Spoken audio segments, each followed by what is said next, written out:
The main focus of Enterprise Connect is to connect student startups to some of the world's leading entrepreneurs, such as Craig and Ashish, who we are honored to have here today. People like Craig and Ashish are here to share their wisdom, their stories, their experiences, to help us learn from them, from what they've been through. It gives people like me and you a head start. It gives us the advantage when we want to start or run our own businesses. I started with a small ambition to improve the health of the UK public, being frustrated from my own healthcare experiences, both as a medical student and also as a patient as well with the NHS. From that, I decided to make an app initially, thinking that it's a scalable solution. It could impact quite a lot of people. But that's developed, and I've got more ambitious since then. And I feel part of what I'm doing now is encouraging people to be more ambitious and being okay with that, even though sometimes it can seem quite ridiculous. So my enterprise's mission, we're a social enterprise, so our mission is to cure age-related degeneration through global access to next-generation regenerative medicine and prosthetics.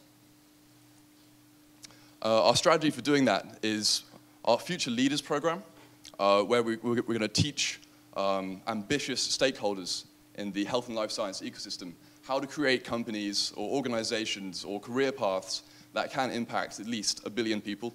We're solving at least 1 billion problems in the health and life science sector.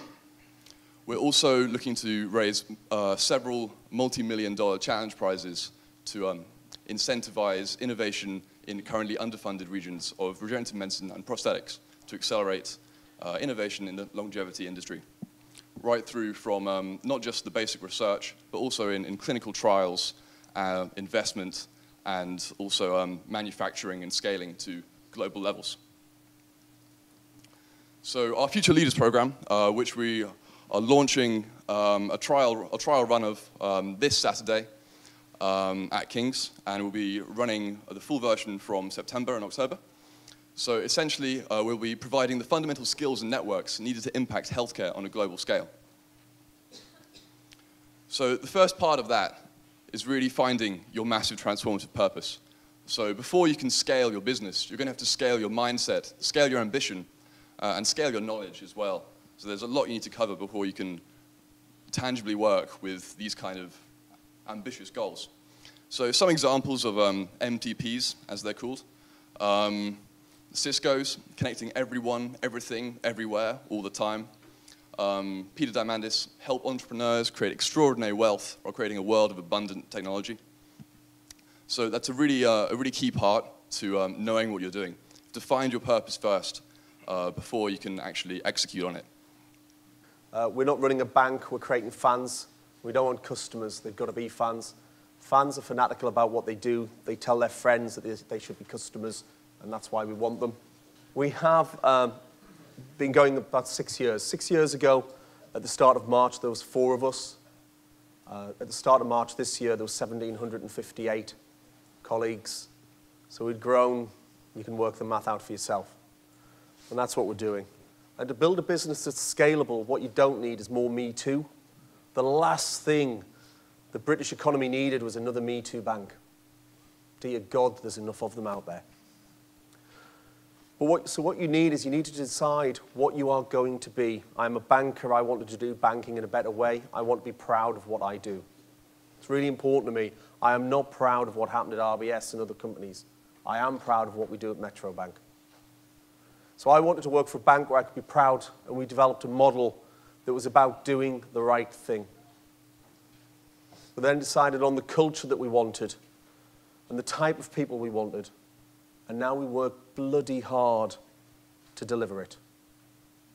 It's really simple. Work out what you want to do, but don't be a Me Too.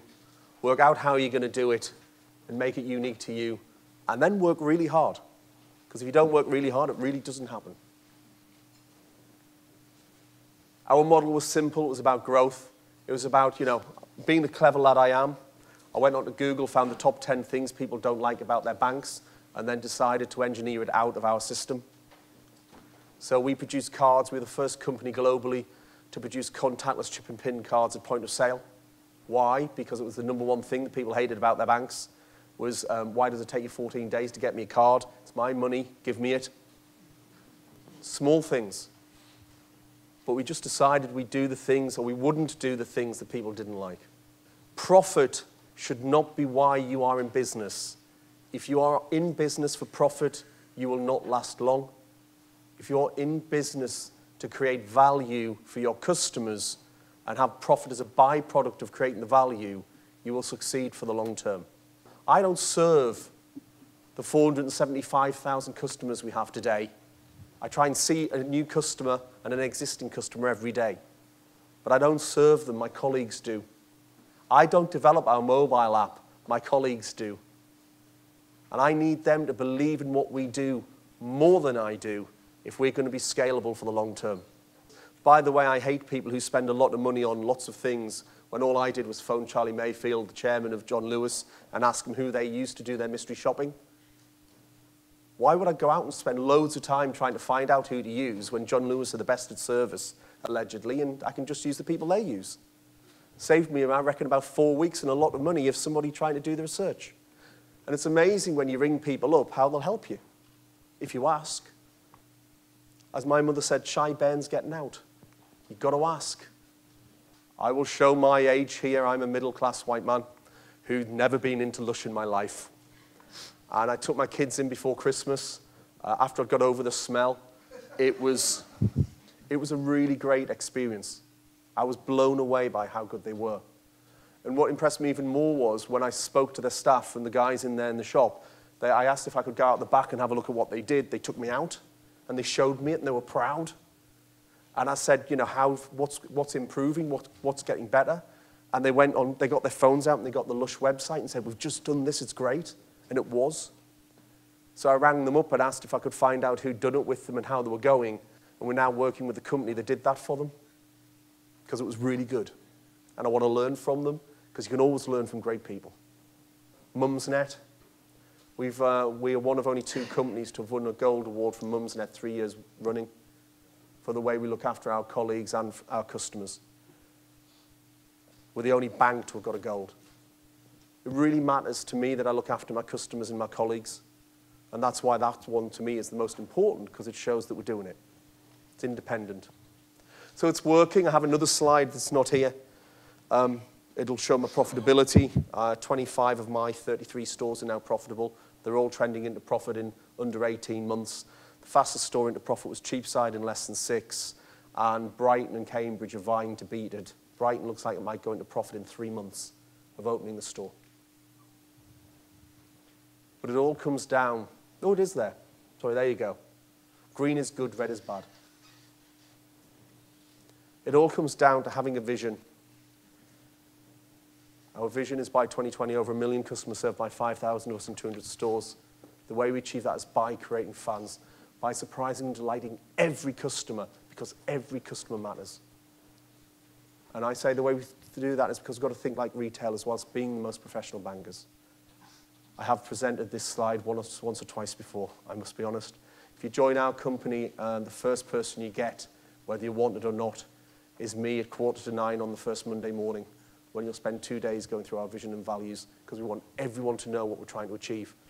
When I was a kid, I remember watching a show about putting a man on the moon, and it was the Apollo missions, and they had a guy brushing the hanger, and the reporter went up to him and said, "What are you doing?" And he said, "I'm putting a man on the moon." It's a very famous clip, but I think it's massively important. If you can get everybody bought into your vision, then you've got a much better chance of delivering it.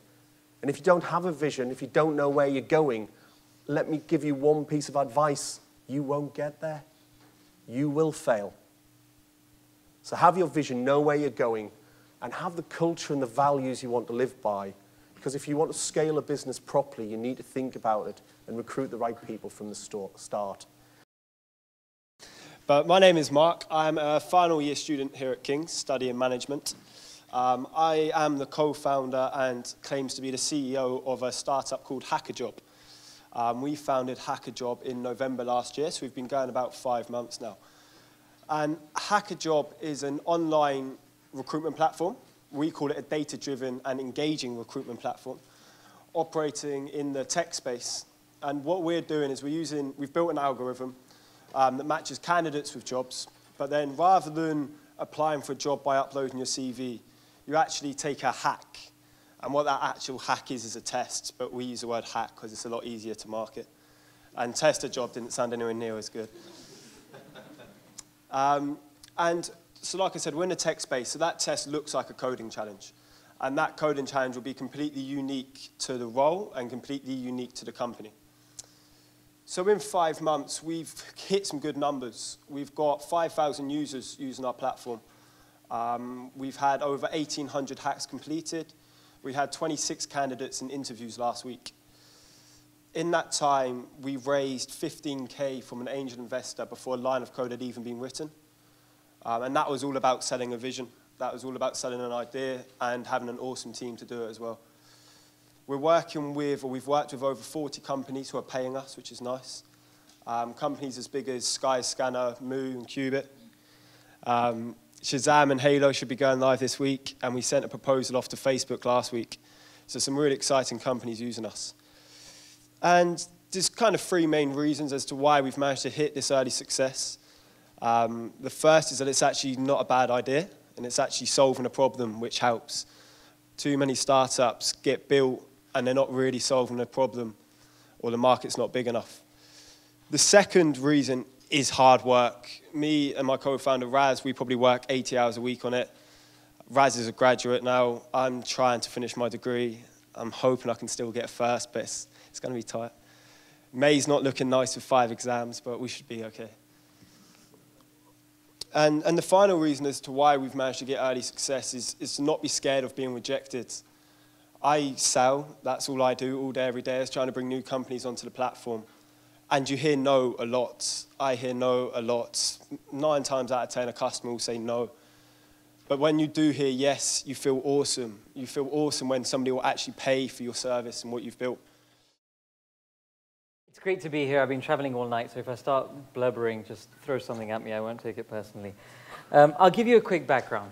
My father's family moved to Uganda in 1890, so I'm a 4th generation African. My mother's family moved to Tanzania in 1920. After they got married, they lived in Kenya, Rwanda, and then moved back to Uganda. Unfortunately, the 1972 Idi Amin saga took place.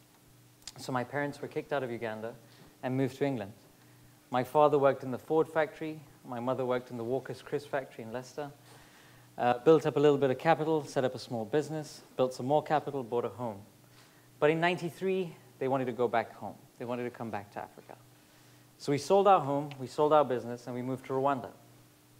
9 months later, unfortunately, the genocide broke out. So my parents, my sister, and I were refugees during the genocide. We were at home for about 9-10 days, and then we were taken to Hotel de Milcolin, which is famously known as Hotel Rwanda. So anyway, we were refugees for 35 days. We luckily came out alive, but unfortunately, we lost everything we created from '72 to '93. We lost in 1994. We moved back to Uganda, full circle. And at this stage, you know, I'm a teenager. I can kind of understand what's happening. I can see what's going on. And I felt like I wanted to and I needed to do something about it. I saw relatives, I saw family friends keeping a distance from my parents, scared that if they get too close, my parents may ask for a favor. So seeing that, you feel like you want to do something about it. So I quit school at the age of 15, hence can't read or write very well. But, and I took a $5,000 loan from my father and 2 other friends. And we set up a little IT business. I was buying goods from Dubai, filling my suitcase every weekend on a Saturday, Sunday, coming back, selling it in Uganda Monday to Friday, and did that every weekend for about 4 months. So I went there about 15, 16 times. And then I went to my suppliers and said, listen, you know, you've seen me here every single weekend. You love me, I love you. Can I please get some credit now? And they looked at me and they're like, but you're from Africa, right? And I was really excited. I was like, yes, that's right. And they're like, yeah, no, that's not happening. They advised me saying, look, if you become a Dubai company, we can give you credit. So we did that. We became a Dubai company in 1996, and we realized that everybody walking the streets on this Khalid bin Walid Street, which is like the computer street of Dubai, people from Africa, from Nigeria to Ghana to Southern Africa, same challenge. So as soon as we started getting credit as a Dubai company, I immediately went back to them and said, listen, how about if I give you credit? And they were like, we'd love that. And I was like, no, I know you would, but will you pay me back? And they're like, of course. And we're like, no, one second. I want to come to your home. I want to break bread with your family, look you in the eyes, and make you promise me that you're going to pay me back. So since 96, 97, started extensively traveling the continent. Nigeria, Ghana, Kenya, Tanzania, DRC, Ethiopia, Zambia, Mozambique, Malawi, South Africa, and very quickly realized that all of our countries are so unique, so different. We all have our own histories, cultures, politics, parliaments. How do you truly operate in a local manner, but with global standards? And that's what became the Mara model. 6 years ago, we started the Mara Foundation with a focus to enable, empower, and inspire young entrepreneurs and women entrepreneurs. Linda, who's here today, is a part of the Mara Foundation team in the UK, so do grab her after this. And we've created some amazing initiatives, and we're launching them in England as well. But I think, look, I mean, the lessons we've learned and the challenges we've been through, it's a constant process. This is a journey. It's not a destination. If anyone tells you it's going to get easy, they're lying to you. This is constant. I mean, you're hearing from some of the amazing entrepreneurs here who, it's constant. I mean, you go through this. They'll get to 1 million customers, and then it's the next step, and then it's breaking that glass ceiling and trying to get to the next step. But the most important thing is, and there's a few lessons that I've learned the hard way, is, don't have ego. Keep ego aside. It's one of those things where this is a rat race, right? Once you get into that rat race, even if you win, you still end up as a rat. Don't get into that cycle. Just do not get into that cycle. I have no ego in sitting in someone's office for 3 hours waiting for them if I need to get something done. I will do that. I'm not going to start thinking to myself of, who we've tried to become and who we are now, and that doesn't work. That really does not work. So I think really focusing on yourself, not entering a market, trying to become a market leader is important, but not trying to then knock down others and getting to that position. It's being better than them and getting to that position. I think that mindset difference is a very, very crucial one. I think the next thing is obviously, and we've been hearing it here, Metrobank's a great example of thinking big, but starting small. Having that dream and having that vision, but starting in a stage where you're going to get there. It's one step at a time, not trying to rush into it. I'm a hypocrite saying this because I rush everything I do, but you shouldn't.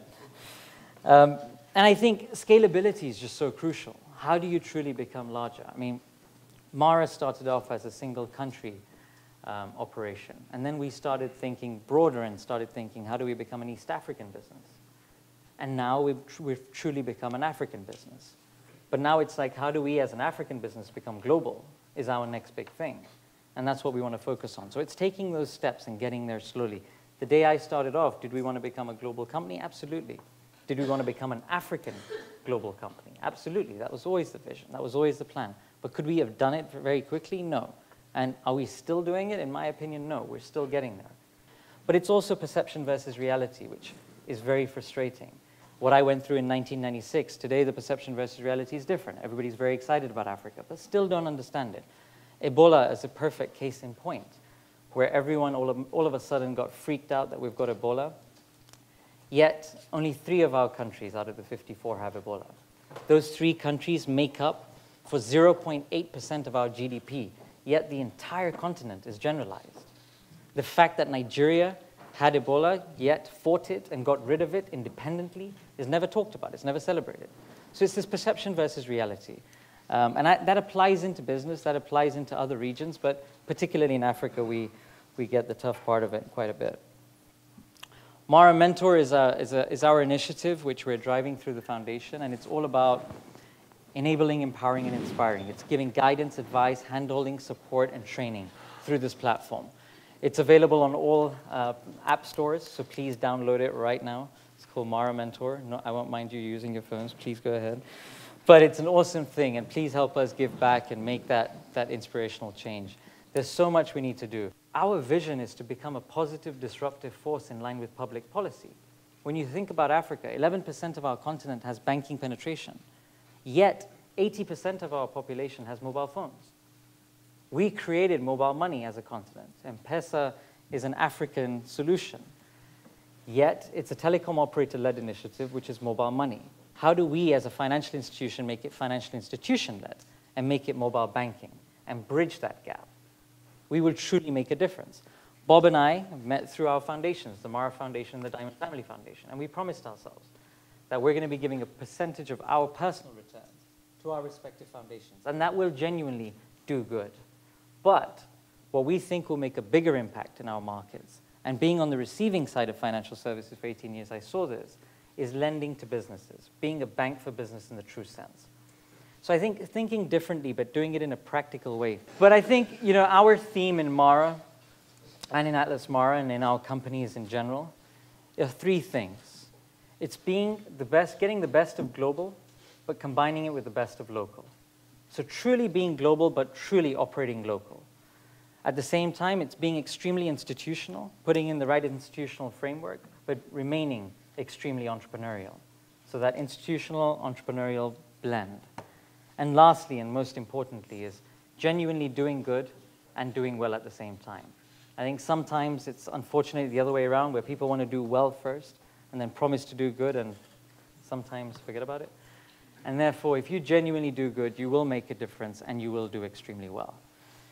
Guys, it's our time. This is our time. The technology today, the revolution, the disruption that's taking place, we're right in the center of it. It's our generation's time. It's ours to mess up. So wish you the best of luck and God bless you. Thank you very much. And so, yeah, I'm here to talk to you about my startup, Scarlett of SOHO. And that title there doesn't actually matter, because if you are co-founder of a startup and you're extremely small, you do absolutely everything. So, like Faris said, we do designer eyewear. We are a subscription service, and for £10 a month, you can change your glasses anytime you want. The idea was birthed out of the fact that, we took a look at glasses, because I actually wear glasses, and YC partner person there also wears glasses. And they're not as expensive as you think they are. Shock, horror. Lenses are not, £500 or £200 or whatever. You shouldn't be walking into an optician's and walking out 500 quid poorer. It actually is an extremely old and antiquated industry that is extremely ripe for disruption, which is why we exist. And so really, the first thing that I will say about scaling is to make sure that you're scaling the right thing. And if you haven't found the right thing to scale yet, then don't even think about scaling, because there's actually absolutely no point. You're going to waste a lot of money, you're going to waste a lot of time, you'll get extremely discouraged in the process, and you'll end up building something that someone actually does not want. So it's really important to, like Craig said, get out there and meet people. Like he said, the 3 hours that he spends with new customers and stuff like that, those are the most important hours in his week, right? And if you are in a startup, actually that's really all you should be doing, is making sure that you're building something that someone will want. You have to build something that, somebody is going to value, because it brings something into their lives that, they never had before, that surprises them, that amazes them, stuff like that. The no's are really important. So Mark was talking about the fact that, when you go out and meet people and try to talk to them about what you're doing and stuff, you are going to get a lot of no's. You get a lot of rejections. And actually, it's really, really important to understand why they are saying no. Because it's more important to listen to these people who are telling you no than it might be to listen to the people who say yes, because that's how you're going to build a better product. That's how you're going to build a better service. And, you might actually find halfway through that, you shouldn't have been building that, so you should pivot to something else and, run a regenerative disease foundation or something. I'm trying to tie everybody in. I think this question is directly mostly at Ashish and perhaps Craig as well. What would you say the biggest challenges and rewards are from investing directly in Africa and having that as the base of your company? I think, look, the returns on our continent are far greater than returns you can get in a lot of other places, and hence we have the fastest growing economies. It's just because it's not a speculative thing. Competition in a few areas is getting higher, but there's still so much to be done. There is just so much genuine growth in our economies. you know, we're so natural resource rich when you think about it. We've got oil and gas finds happening all across the continent, but we've got 60-65% of the world's naturally rain-fed arable land in the world. I mean, people are talking about food security issues, yet we're the breadbasket of the world. When you think about all these genuine areas that we're really thriving in, you could just see the kind of potential. Again, power generation, something that Mara's going into now. We've got, you know, the same amount of power as Spain, as sub-Saharan Africa, yet we have 20 times more people. Hence, we probably need 30 times more power than we have today. It's not a problem, it's just a massive opportunity. So things like that, there's just so many areas. But again, I think the challenge comes about is, you know, I'm super optimistic and I'm pitching it, but we're 54 countries. Not all 54 are going to be amazing. We do have a few raw apples. So again, it's picking the right countries. Being aware of country risks is important. As a whole, our continent is thriving, and majority of our continent is doing amazing. But it's, again, country risk, I think, firstly. Secondly, truly operating in a local manner. This thing of having someone based out of South Africa to cover the SADC region, which is about, you know, 16 countries or whatever, it's just very theoretical. You've got to be local in each country, and I think that's a very important element. The best part, if I can just add, that kind of links back to your question as well, is that our governments are truly transitioning. Our governments truly want to leave behind a positive legacy. Nigeria is another case in point again, but our trade minister is ex-Goldman Sachs. Our IT minister is ex-Accenture. Finance minister is ex-World Bank. We've got an amazing team in place. So governments have really evolved, in my opinion, and they're really promoting access to capital for entrepreneurs. They're really backing this whole entrepreneurial drive that's happening in our country. So that's another great thing to see, that public policy is moving very fast in that direction too. Hi guys, thanks for really incredible talks. My name is Richard Suranjogi. I'm a final year student at the London School of Economics, and I'm going to be joining McKinsey a year from now, before which I want to go and do some disrupting in Africa. So I guess my question's kind of more directed to yourself, Ashish. And what are the biggest challenges you currently face? Obviously, big data is kind of like the buzz about now. But what are the biggest challenges that you face in terms of information and data, particularly, obviously, with your work in Africa? The only way we're gathering, I mean, right now we're about to, we've got one tech company, we've got a social media business, but we're looking at setting up another e-commerce related company across the continent, about 35 countries. And the only way we're getting real data is by having feet on the street. We're putting people on the ground, getting facts, getting information, feeding it into our system, and then analyzing how we're going to be approaching each market. So it is a challenge, but it's a broad challenge, and the fact that, you know, we are a very large continent, right? I mean, we're physically larger than North America, Western Europe, India, and China put together, physically. So I mean, we've got a lot of ground to cover, and hence the only way we can do it is leveraging of our footprint and making that kind of, getting the real facts and data and stats on the ground by putting feet on the street. There is no other way you can actually make that happen. But I think that's a broad challenge for anyone, especially people who are not in the continent, who want to look at the continent, who want to assess it, especially in a new area. It is a challenge, and therefore is a big opportunity. It's brilliant. The energy is awesome. Everyone's questions are very practical. They're really trying to make something happen, and you can feel that in their tones and their body language, and it's really cool to see that energy. I thought the speak was very, very good, and I thought the questions were really good as well. And I thought the messages were spot on about work hard and start. Absolutely awesome event. Incredibly inspiring panel to hear from two extremely experienced entrepreneurs and then two other student entrepreneurs is always very, very inspiring and motivating to hear, and it's great to see such a great turnout. And I don't think I've ever seen as many people want to ask a question at the end of an event before, which is awesome to see.